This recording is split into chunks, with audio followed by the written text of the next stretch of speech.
Seenaa gabaabaa gootota jalduu barreessan Tolchaa Wagii kutaa tokkoffaa.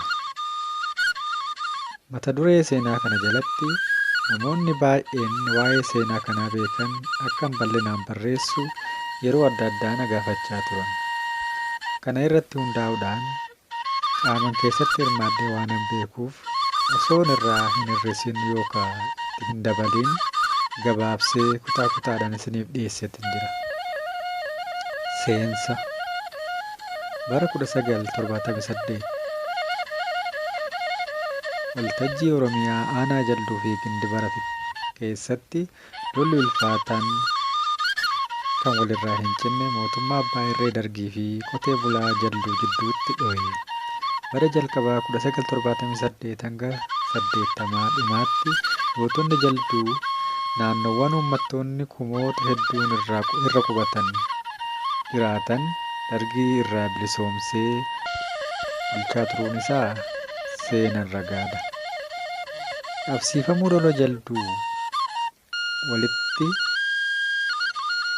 Qabsiifamuu lola jalduu waltajjii dhiha Oromiyaa Konyaa Jibaatii fi Maccaa yookaan Amboo magaalaa Finfinnee irraa kiiloomeetira 125 irratti argamti. Akkuma Oromoota naannoowwan biroo uummata nagaa jaalatu ta'ullee gootonni hedduun kan keessaa biqilan waan taateef sirna mootummaa cunqursituu kamiyyuu mataa gadi cabsitanii hin bulle. Sirna mootummaa Haile Sillaasee kaabinoota isaanii waliin gara awwaalaatti geggeessee bakka isaa kan bu'e mootummaan Dargii yeroo aangoo qabatu qotee bulaa jalduu fi waltajjii Oromiyaa garaagaraatti deeggarsa cimaa horatee akka hin turre hubatamaadha.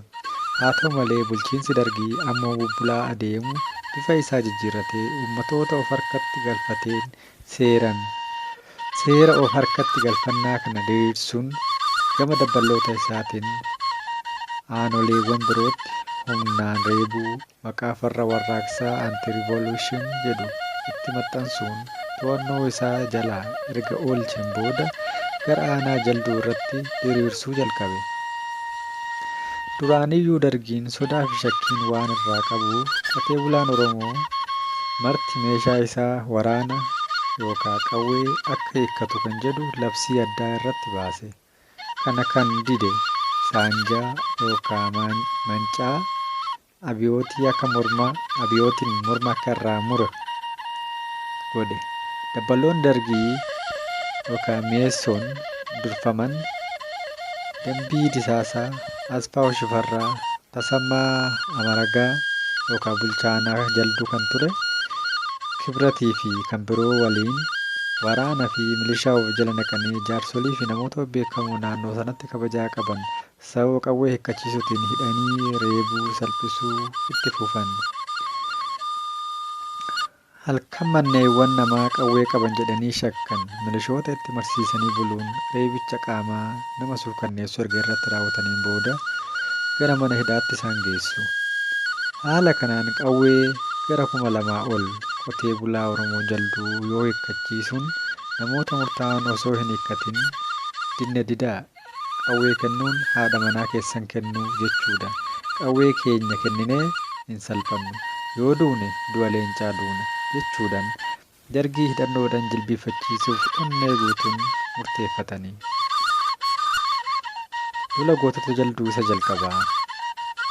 Baatii Sadaasaa bara 1977 Oromoonni lakkoofsan xiqqaa ta'an mootummaa abbaa irree irratti qawwee keenya kenninee nutti hin roorrisu jechuun loluuf murteeffatani. Magaalaa jalduu irraa kiiloomeetira 10 irratti kan argamu naannoo mana obbo Mul'ataa Faayisootti waadaa fi kakuu waliif seenuun halkan wal beellaman. Dabballoonni Dargii yeroo sanaa akka waaqatti ilaalaman icciitiin akka isaan mana obbo Mul'ataa Faayisootti walitti dhufan dhaga'an. Mana obbo Mul'ataa Faayisootti kanneen waadaa seenuuf dhufan baay'inaan namoota 7 qofa. Gootonni kun 7 isaaniiyyuu aanaa jalduu keessaa gandoota adda addaa keessaa dhufan. Isaanis Mul'ataa Faayisoo, Wagii Saattoo, Mogoroo Tuujjoo, Raggaasaa Fayyisaa, Baqqalaa Urgee, Atoomsaa Urgee, Guddisaa Gamaa turan. Gootonni kun 7 orma qalanii dhiiga buruqsanii walitti hin mallu hanga gaafa duunutti walirraa hin dheessinu jedhanii osoo waadaa hin cabne wal seensisaa jiranii halkan keessaa saa 8 AM akka marfaman waardiyyaan ala dhaabbatee eegaa jiru itti gabaase. Hundi isaaniiyyuu duraaniyyuu qophaa'anii hidhannoo guutuu waan dhiyaataniif nam tokko malee meeshaan isaan qabatan meeshaa addaa M1 kan obbo Raggaasaa Fayyisaa immoo meeshaa addaa kan ta'e M2 ta'edha.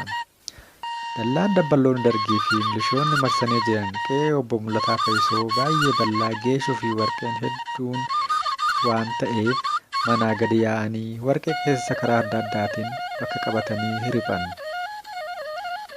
Dabballoonni dargii fi bulchaan aanaa yeroo sanaa kan turan waraanaa fi milishoota isaan jala girrisu abdatanii sagalee ol kaasanii osoo tarkaanfiin abiyyoota isin irratti hin fudhatamin akka harka keessan nagaadhaan kennitan jedhan.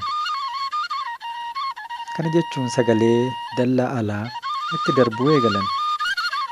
Gootonni Oromoo marfamanii jiran kun hundi isaaniiyyuu akka bittinneessanii keessa ba'an waan beekaniif amma lafti bari'utti dhukaasa akka hin banne irratti walii galan. Dabballoonni dargii dallaa duuba dhaabbatanii maayikiroofoon qabatanii waamicha godhaa jiraniif deebii dhabnaan dhukaasa sodaachisuuf mana gubbaatti rasaasa automaatikii gadi roobsan. Ganama saa 5 AM yoo ta'u meeshaa ammayyaa yeroo sanaa M1 fi M2 gaditti roobsan. Waraana dargii dhibbootaan lakkaa'amanii fi milishoota akka hoolaa sardiida keessa seentee gochuun bittinneessuun milishoota 10 qawwee waliin booji'aman. Ajajaa milishaa ta'uun duraan namni mana Raggaasaa Fayyisaa gubsiise tokko rukutamee achitti hafe. Raggaasaa Fayyisaafiin maaloo abbaa yaadashii na keessaa baasi jedheen. Raggaasaa Fayyisaa duraaniyyuu qe'ee isaa kan gubsiise isa waan ta'eef jabeen si haa waraanu ammas na barbaada as dhuftee gubadhu ganaa gubatta jedhee bira kute. Dabballoonni dargii fi bulchaan waradaa sanaa waan of harkaa qaban maayikiroofoonii itti lallabaa oolan dabalatee gatanii dhadhaa ibidda buute ta'anii kutan. Gootonni kun waraana dargii achitti du'an akka awwaalaman godhanii milishoota booji'aman hidhannoo isaanii irraa hiikanii gadi dhiisan. Lolli qotee bulaa jalduu inni jalqabaa injifannoo fi haala akkanaatiin xumurame. Dargiin waraana biroo duulchisuudhaan bakka lolli kun itti qabsiifamee fi namoota lola kana irratti argaman qe'ee fi qabeenyi isaanii akka barbadaa'u yoosise. Waraanni dargii namoota naannoo sanatti argaman maraa hidhanii reebaa manaa fi qabeenya mana keessa jiru waliin ibidda itti naqaa gubaa turan. Kutaa 2ffaa lola magaalaa jalduu dargii irraa bilisa baasuu godhame tolchaa wagii irraa kan itti fufe. Baatii Amajjii bara 1978 magaalaa jalduu rukutanii to'annoo jala oolchanii gaaffii keessan hin galle. Irran deebi'aa. Baatii Amajjii bara 1978 magaalaa jalduu rukutanii to'annoo jala oolchuun gaaffii keessa hin galle. Magaalaa jalduu keessaa dabballoonni dargii yeroo sanaa dirree irratti nama ajjeesuuf mirga guutuu qaban hedduu ta'uu isaaniin gamatti waraanni fi milishoonni dhibbootaan lakkaa'aman magaalattii keessa qubachuun ummatoota magaalaa fi baadiyyaa keessa jiraatan cinqaa turani. Magaalaa jalduu irratti lola banuuf beellamni guyyaa gaafa xinqataa Amajjii 1978 beellamame yookaan murteeffame. Hidhannoo akka gaariitti qopheeffachuun gamatti namoota lola kana irratti hirmaatan qindeessuun irratti qophiin godhamee ture.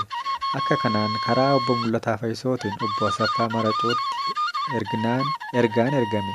Asaffaa Maracoo nama aanaa Gindabaratti, aanaa jalduu fi aanaan Gindabaratti waliin ollaadha. Asaffaa Maracoo lola magaalaa Gindabaratti irratti ta'uuf malu yoo ta'e malee lola jalduu irratti ta'uuf adeemu irratti dhufee qooda fudhachuu akka hin barbaanne addeesse. Itti dabalees yommuu isin jalduu rukutan ani ammoo gama kiyyaan kaachisiin rukuta jedhee magaalaan guddittii aanaa Gindibarat kaachisiin jedhamti. Kaachisii jedhamuudhaan beekamti. Magaalaan jalduu immoo Goojjoo jedhamti. Karaa gama obbo Wagii Saattootiin akeekni waraanaa kun Dajjaazmaach Kabbadaa Buzunashitti ergaan ergame. Kabbadaa Buzunash yeroon hin geenye jechuun akka hin dhoofne fi waraana kana irratti hin hirmaanne beeksise. Lola isa jalqabaa irratti kan hirmaatan namoonni beekamoon kanneen akka obbo Raggaasaa Faayisaa fi akka obbo Mogoroo Tuujjoo akka hirmaatan beeksisan. Akka hin hirmaanne beeksisan. Obbo Mogoraa fi obbo Raggaasaan lola godhamuuf adeemu kana keessatti qooda irraa fudhachuu baatanillee guyyaan murtaawee amajjiin 1978 guyyaa keessaa sa'aatii 8 akkuma kabajametti ture. Gaafa ji'a tokko 1878 halkan jalduu irraa kiiloomeetira 15 irratti fageenyaan kan argamtuu fi lafa qooftuu jedhamtu mana obbo Mulataa Faayisootti tulluu argamtu tokko gubbaatti akka hidhannoo guutuun argaman wal hubachiisan gootonni. Naannoo qooftuu qarree mana Mulataa Faayisoo gubbaatti ba'uun sochii magaalaa jalduu teeleskooppiidhaan to'achuu gaarii ture.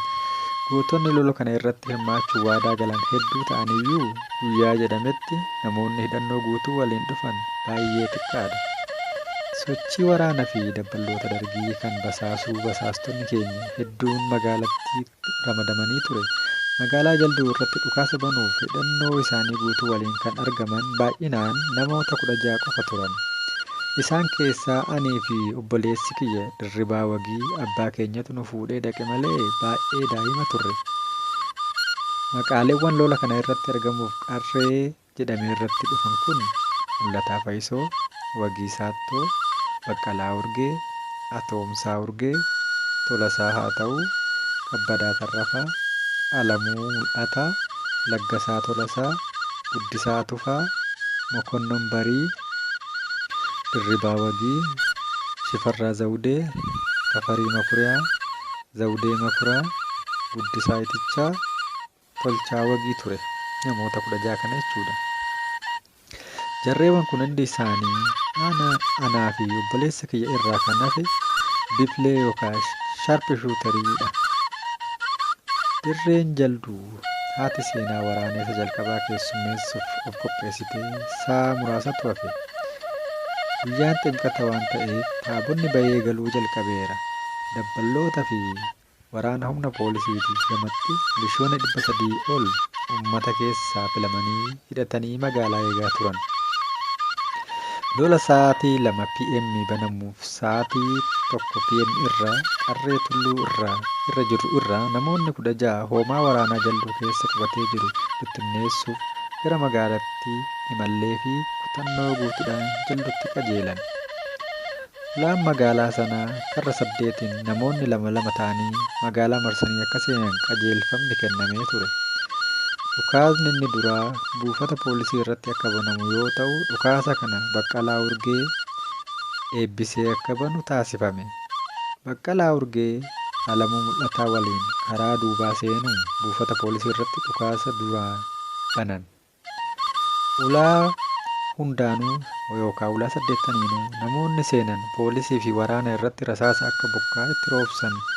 Waraanni fi poolisiin magaalaa keessa jiran dhukaasa hamaa cimaa godhanillee gootota jalduu fuuldura dhaabbachuu hin dandeenye. Dabballoonni fi warri ibidda kana qabsiisuu lubbuu isaaniitiin baqatanii yoo ba'an namni qomoo Oromoo ta'e bulchaa poolisii ajajaa 50 turee fi olii jedhamu buufata poolisii gadi lakkisuu didee loluu jalqabe. Inni loluma kana irratti harka kennuu irraa du'uu filate. Lola magaalaa jalduu dargii irraa bilisoomsuuf godhame kana irratti obbo Mokonnon Barii rasaasa poolisii maqaan isaa Lammii jedhamu irraa dhukaateen rukutamee kufe. Lola haasaa lamaan booda magaalaa jalduu to'annoo jala oolchuun jaarsoliin biyyaa fi namoota beekamoo sababii qawweetiin hidhamanii kan reebamaa turan kan akka obbo Raggaasaa Yaadatee, Raggaasaa Bultoo, Gonfaa Yaadatee, Mul'ataa Bantii, Dooyyoo Nuurasaa Tuujjoo, fi jaarsa waggaa 80 ol kan turan obbo Gosoomaa Turaa dabalatee namoonni 70 ol mana hidhaa keessaa gadi lakkifaman.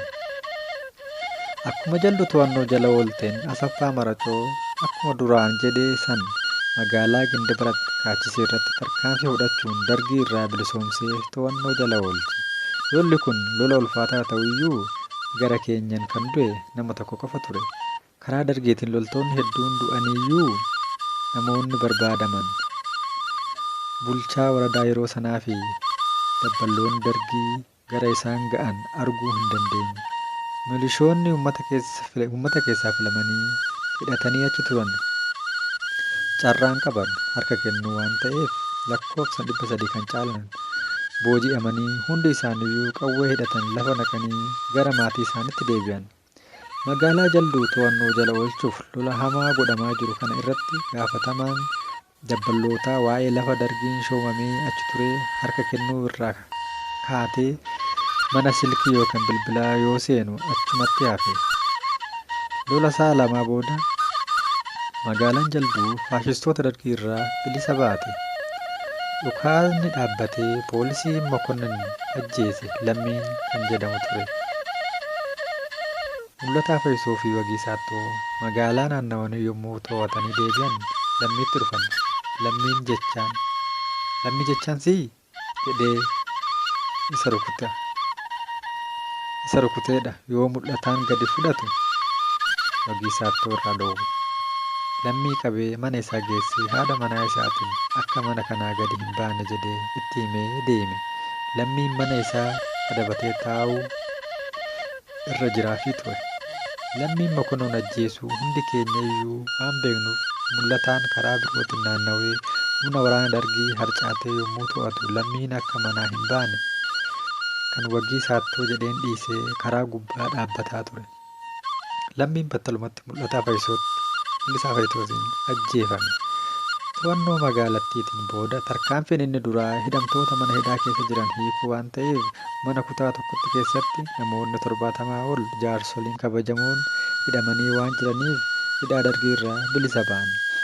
Manni hidhaa galmee keessa jiru waliin akka ibiddi itti naqamu godhame.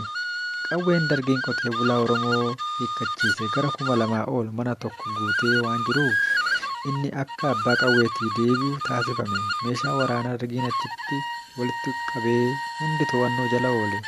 Qawwee kanneen namoonni mana hidhaatiin ba'an marti akka hidhatan godhame.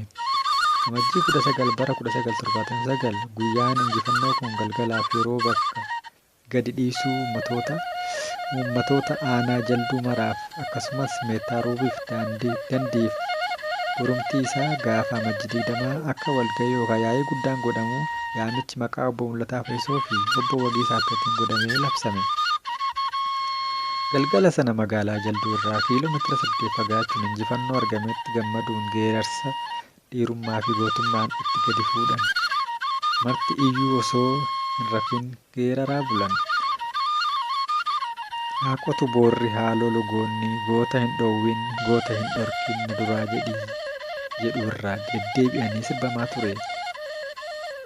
Seenaa gabaabaa gootota jalduu kutaa 3ffaa barreessan Tolchaa Wagii. Amajjiin 20 guyyaa gaafa kamisaati. Reenfi obbo Mokonnon Barii bakka dhaloota isaa Bonii jedhamuun beekamutti bakka maatiin isaa jiranitti geessuudhaan kabajaan erga awwaalamee booda gara magaalaa jalduutti walgahii waamametti akkuma armaan duraa sanatti karaa adda addaatiin seename. Yeroo magaalaa seennu uummanni aanaa jalduu keessatti argamu kumoota hedduutiin kan lakkaa'amu hidhannoo guutuu waliin dhiyaatee jira. Namoonni aanaa jalduu keessa jiraatan dhiirri takka illee hin hafne yoon jedhe soba dubbachuu koo miti. Akeekni walgahichaa dabareedhaan obbo Mul'ataa Fayyisoo fi obbo Wagiisaattootiin ibsame.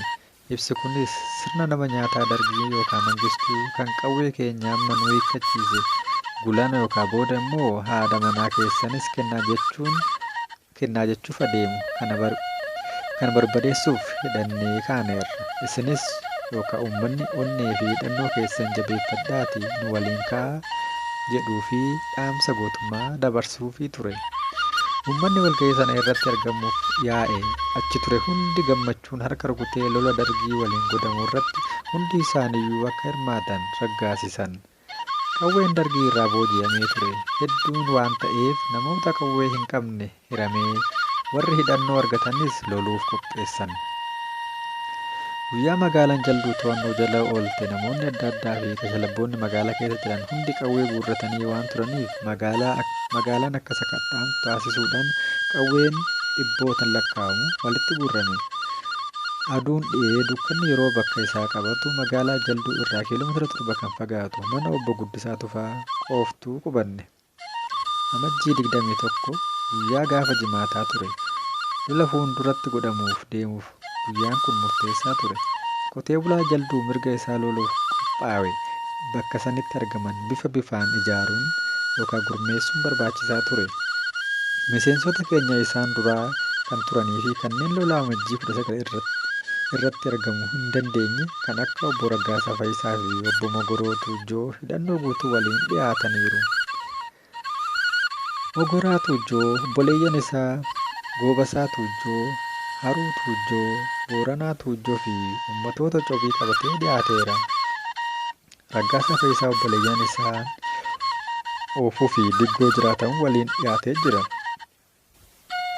Dirribaa Korjoo, Dirribsaa Damee fi Angaasuu Yaadatee Abeebee Koluu irraa namoota hedduu waliin hidhannoo guutuu waliin dhufaniiru.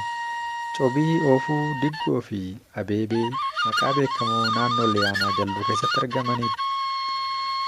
Akka seera waraanaatti namoonni hundi bakka afuritti ijaaraman Mul'ataa Fayisoo, Mogoroo Tuujjoo, Wagii Saattoo fi Raggaasaa Fayisaa jalatti ta'uun ijaaraman. Meeshaaleen dargii irraa guurames akkuma sana bakka afuritti hiramee haala qindaa'een qophaa'aa osoo jiruu namni maqaan isaa yaadachuu hin dandeenye tokko jalduu irraa osoo kaatuu kan hafuurri cite nu bira ga'e. Maal ta'ee jennaan dhumtan inni mataa okolee jaldutti naanna'ee jaldutti namni jedhee kan inni mataa okolee jedhu loltoota dargii warra qoobii sibiilaa yookaan helmeetii kaawwatu jechuu isaati. Isatti aansee odeeffannoo jiru akka gabaasu magaalaa keessatti kan ramadame obbo Diroo Ayyaanoo faddaan gulufee dhufee waraanni akka magaalaa jalduu weeraree gabaasee basaasa inni itti aanu ammoo uummatoota magaalaa keessatti argaman hunda shiftaa fidaa jedhanii reebaa akka jiran nuuf gabaase. Akkuma dhugaan kun dhaga'ameen magaalaan jalduu ammas lola isaa marsaa lammaffaa keessummeessuuf adeemti. Hoogganoota waraanaa 4 qabnu kanattiin sagantaan lolaa ariitiin yookaan hatattamaan qophaa'ee magaalaa jalduu bakka isaan yookaan loltoonni dargii jiranitti karaa afuriin lolli akka itti banamu taasifame. Ramaddiin waraanaas akkana ture. Karaa daandii Koluu, Mogoroo Tuujjoo, karaa daandii Kilbee, Mul'ataa Fayisoo, karaa dhaaba Sangootaa, Wagii Saattoo, karaa daandii Biichoo, Raggaasaa Fayisaa. Hooggantoonni kunis waraana isaanii ramadame waliin kutannoodhaan gara magaalaa jalduutti socho'an. Daandii Koluu, daandii Kilbee, dhaaba Sangootaa fi daandii Biichoo maqaalee daandii yookaan roodsi gurguddoo magaalaa jalduu keessatti. Magaalaa jalduutti dhiyaachuuf kiiloomeetira 2 yommuu hafu waraanni dargii dhibboota hedduudhaan lakkaawwan magaalaa keessaa gadi ba'anii matarayyeesii qaban hunda camartanii nu eegan. Yoom bira geenye isaan barbadeessinaa kan jedhu malee sodaa kan jedhamu takka illee nu keessa hin turre. Dhiyeenyaan meetira gara 800 yeroo hafu gara dargiitiin dhukaan nutti baname. Yeroo gaarfaniinuu lolli saaqame. Gama dargiitiin tasaasni matarayyeesii akka bokkaa gadi roobu waan lafa irratti nama hambisuun fakkaatu ture. Lolli kun kan saaqame ganama keessaa sa'a 11 AM ture. Lolli hamaan qotee bulaa jalduu fi waraana dargii jidduutti gaggeeffame kun salphaa hin turre. Kan dargiin loltoota meeqatti dhabe ture. Waraanni dargii karaa Wagii Saattoo lolaa hin turre baqatee deemeera. Mul'ataa Fayisoo gama isaatiin meeshaa waraanaa hedduu gachisiisee booji'eera. Waraanni karaa Mogoroo Tuujjoo jiru ammoo waraana Dargii bakka lamatti addaan kutee isaan kaan yommuu baqatan isaan kaan harka kennuu didanii ajjeefamaniiru. Gariin isaanii ammoo madaa'aniiru. Namni lammii Oromoo ta'e kan maqaan isaa Ajajaa Shantamaa Beekaa jedhamu yeroo ammaa magaalaa Amboo keessa jiraatu qawwee isaa mahaazii waliin booji'amee ture. Beekaan rakkoon tokko illee irra hin geenye yeroodhuma sana bira dhufetti akka deebi'u taasifame. Lola hamaa sa'aatii 11 hanga sa'aatii 2 PM godhame kanaan waraanni Dargii akka malee rukutamee meeshaaleen waraanaa adda addaa rasaasa hedduu waliin erga booji'ameen booda loltoota Dargii rukutamanii lubbuun keessa jiru mana yaalaa Gabayyoo jedhamu biratti geeffamanii akka yaalaman taasifame. Amajjiin 21 guyyaa injifannoo boonsaa ta'ee galmeeffame. Lola guyyaa gaafa jimaataa sana namoonni jalduu har'allee akka seenatti yaadatu. Injifannoon boonsan guyyaa kana galmaa'e irra caalattuu namoota asiin dura osoo qooda fudhatin hafan hundaa hirmaachisuu danda'uu isaati. Onnee guutuun ka'uun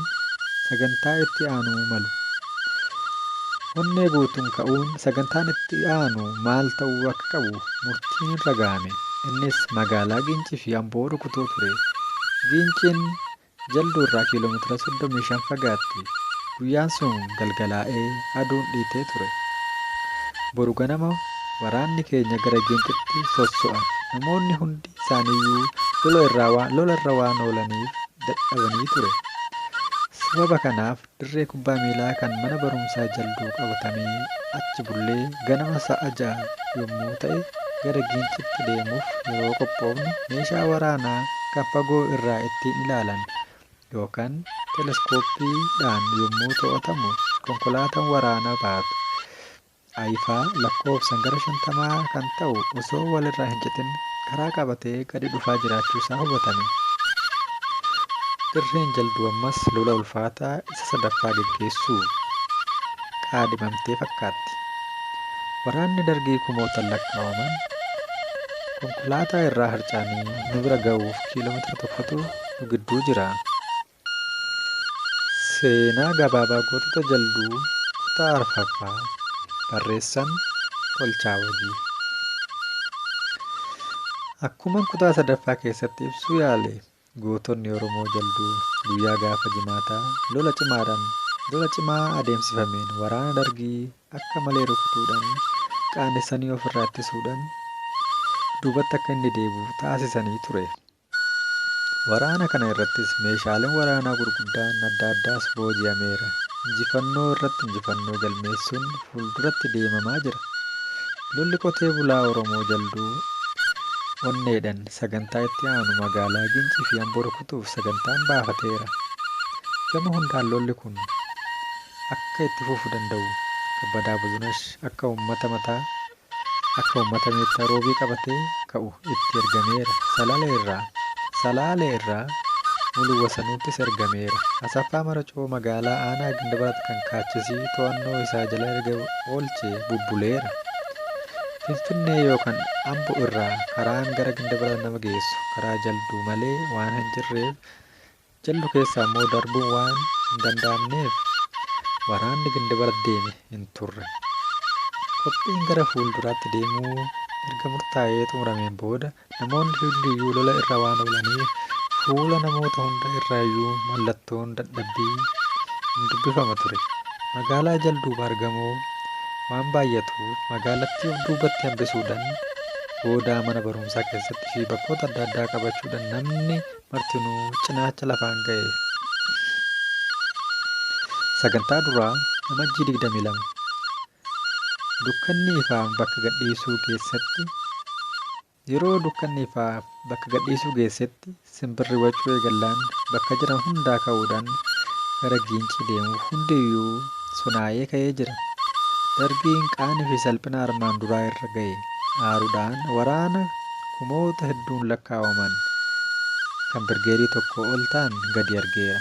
Qophii kanaan osoo jirruu fageenya irraa konkolaataawwan loltoota Dargii fe'an otoo wal irraa hin cinne gara keenyatti gadi dhufuu argine.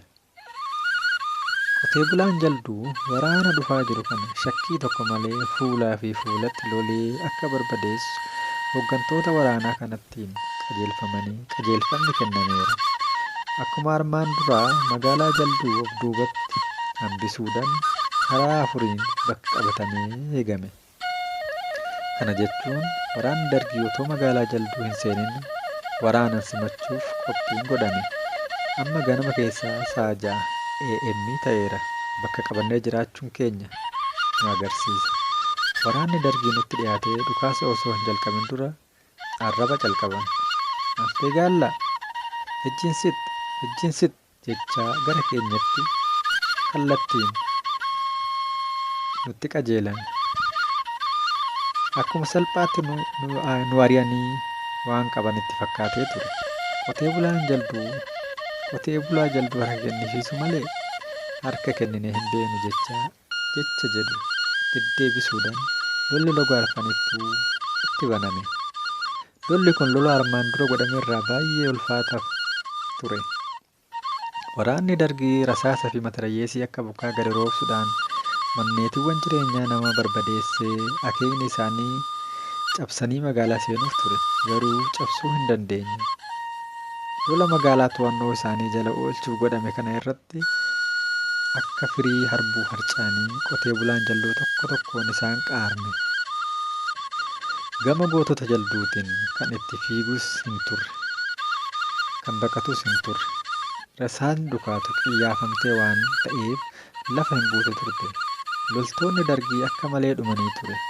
Akka duraanii afaan hin arrabne shintaam gaallaa ejjisitti kan jedhu amma hin jiru. Dhaabbatee jira. Reenfa isaanii funaanuu qofa ta'e hojiin isaanii. Lolli ganama sa'aatii 6 AM jalqabee otoo walirraa hin citin hanga guyyaa sa'aatii 12 PM'tti ture. Gara keenya namni lola kana irratti du'e jiraataa magaalaa Jalduu kan turee fi hojii daldalaa irratti kan bobba'ee ture obbo Kaasaa Guutaa Hulluuqaa qofa ture. Obbo Kaasaan akkuma lolli banameen mana barumsaa Jalduu fuulduratti kufe.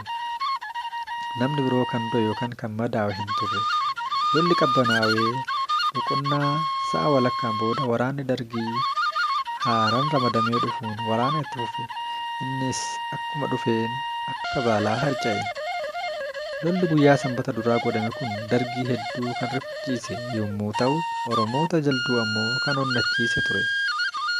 Guyyaa sana waraana Dargiitiif heelikooptarri waraanaa adda addaa dhiyeessafii akka ture ni agarra ture. Heelikooptarri guyyaa guutuu nu irra marsaa oolte. Karaan gara Jalduutti nama geessu goodaa yookaan badaasaa yookaan dirree waan ta'eef kan fageenya irraa dhufu hunda to'annoof namatti tola ture. Waraanni kumootaan lakkaa'aman ammas dabalamuu isaanii inuma argina ture. Waraanni Dargii inni boodarra dhufe akkuma jiruun meeshaalee waraanaa gurguddaatti gargaaramuudhaan kan dhumee gara tokkoon cabsee magaalaa walakkaa ga'ee lolli amma magaalaa keessatti ta'e. Lolli magaalaa keessaa akkuma eegaleen osoo walirraa hin citin amma galgala sa'aatii 7 PM'tti fufe. Waraanni Dargii duubaa dabalamaa dhufe. Gara gootota Jalduutiin dadhabbii fi rasaasni haphachaa dhufe.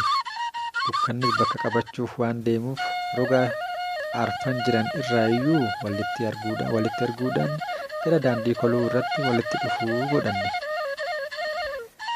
Kaasaa Guutaa malee namni tokko iyyuu akka hin duune wal hubachiisuudhaan osoo jirruu Asaffaa Maracoo magaalaa guddittii Gindabarat yeroo rukutu baqatanii kan lubbuun ba'an kaadiroonni fi bulchaa aanaa Gindabarat ta'uudhaan uummata rakkisaa kan ture Goojjameen Maayitamee Bakiruu jedhamu milishoota gara 200 qabatee dhufuun dhaga'ame. Maayitamee Bakiruu dhufee koluu ga'uu isaa akkuma dhaga'ameen qabuu yookaan ajjeesuuf gara koluutti hundiyyuu qajeelle. Milishoonni namicha yakkamaa kana faana dhufan ijoollee uummata Gindabarat keessaa ba'anidha. Akkuma dhufaatii keenya dhaga'anii cinqamuudhaan dallaa bal'aa dhagaan ijaarame kan warra nafxanyoota Dajjaat Mangistuu jedhaman ijaarsan keessatti nam'anii taa'an dallaa kanatti marsine. Milishoonni achi keessa jiran obbo Wagii, obbo Mul'ataa, obbo Mogoroo, ani ilma Abaluuti, nuti ijoollee eenyuti jechuun iyyan yookaan watwaatan. Namni isin tuqu hin jiru jenneen. Namichi yakkamaa Maayitamee dabarsanii akka kennan gaafataman. maatamee dabarsanii nutti kennuun rakkisaa isaanitti ta'ee namicha yakkamaa kana waliin poolisoonni fi dabballoon hedduutu ture. Gama kaaniin ammoo ijoollee uummataa keessaa ba'anii milishoota irratti dhukaasa banuun rakkisaa ta'ee argame. Nutis isaan dhiifnee deemuu filanne. Mayitamee Bakuruu nu harkaa ba'e. Namichi yakkamaa kun qabsaa'aa Oromoo Arga'oo Dinqaa nama qabsiisee ajjeesisee ture. Erga achii deemnee booda gara naannoo Malkaa jedhamu qubanne. Boqonnaa erga gooneen booda Cobii ganda Mogoroo Tuujjoo gadi qajeelle. Bariitu guyyaa sanbata guddaadha. Magaalaa Jalduu keessa waraana Dargii isa akka awwaannisaa yaa'u malee namni tokkollee hin jiru. Namni daldalaan magaalaa sanaa kan ta'e obbo Dhaabaa Hayyuu ani homaa hin goone jedhee qawwee isaa fudhatee isaan bira harka kennachuu dhaqa. Dhaabaa Hayyuu akkuma achi ga'een qawwee irraa fuudhanii harka duubatti hidhanii ajjeesuu dhageenya. Namni gaddeef hin jiru. Maal gochuu dhaqe? Baga kan jedhu malee kanan asiin booda lolli gootota Jalduu fi Dargii gidduutti adeemaa jiru magaalaa keessaa gara dirreetti yookaan goodatti waan bahe fakkaata. Amajjii 24 sanbataa fi hojjaa duraa yookaan mandee fi sandee lolli hin turre. Namoonni hundiyyuu rasaasa barbaachisuu fi dadhabbii irra turan irraa dandamachuutti turan. Cobii naannoo gubbaa sirbaa bakka jedhamu jirra. Fageenya irraa yoo ilaallu aara lafa irraa gara samiitti ol ka'u bakkoota adda addaatti ni mul'ata ture. Waraanni Dargii manneetiiwwan uummata guggubaa akka jiran hubanne. Namoonni dhufanii gabaasa. Mana itti dhufan hundaa ibidda itti naqaa gara keenyatti dhufaa jiru. Akkuma kun dhaga'ameen ammas osoo isaan gara keenya hin dhaga'iin bakka isaan jiran akka dhaqnu kan jedhu murteessuudhaan onnee guutuudhaan itti qajeelle. Adeemsa isaa tokko booda bakka Ulaa Maruus jedhamutti walitti dhufne. Lola kanarratti ammas waraanni Dargii akka malee rukutame. Dhiigni akka bishaanii dhangala'e. Gootota Jalduu keessaa kan ture obbo Awulaachoo Baalchaa qofa ture. Lolli kun mana isaa obbo Awulaachoo Baalchaa biratti waan jalqabeef akkuma tasaa rasaasni waraana Dargii irra buute. Lolli Ulaa Maruusitti jalqabame. Loltoota Dargii ari'uudhaan amma Abbaaroo itti geesse. Bakka lolli itti ka'ee fi bakka lolli itti dhaabbate gara kiiloomeetira 10 caala walirraa fagaata. Abaaroon maqaa lafaati. Qotee bulaan Jalduu waraana urgii Ulaa Maruus irraa hanga Abaarootti erga ari'een booda biraa hafe. Kanaan booda waraanni Dargii salphaadhaan reeffa isaa kan danda'e funaannatee kan dadhabe gatee gara dhufetti deebi'uu dirqame. Gootota Jalduu kan mirga isaaniif biyya isaaniif gubbaatti lolan humnaan rukutanii balleessuu waan hin dandeenye ta'ee waan itti mul'ateef Dargiin lola kana karaa nagaatiin akka dhumu karaa bulchitoota kutichaa namoota itti ramadamuudhaan akka haalli kun qabbanaa'u siyaasa yookaan olola siyaasaa adeemsisuu jalqaban. Haala kana irratti ramadamuudhaan yeroo san kan dhufe bulchaa kutaa Shawaa yeroo sanaa Dr. Mokonnon Jootee ture. Mokonnon Jootee lola kana dhaamsisuuf fi qabbaneessuuf Jalduu qubatee jira. Kutaa itti aanu walitti deebina. Kutaa 5ffaadhaan.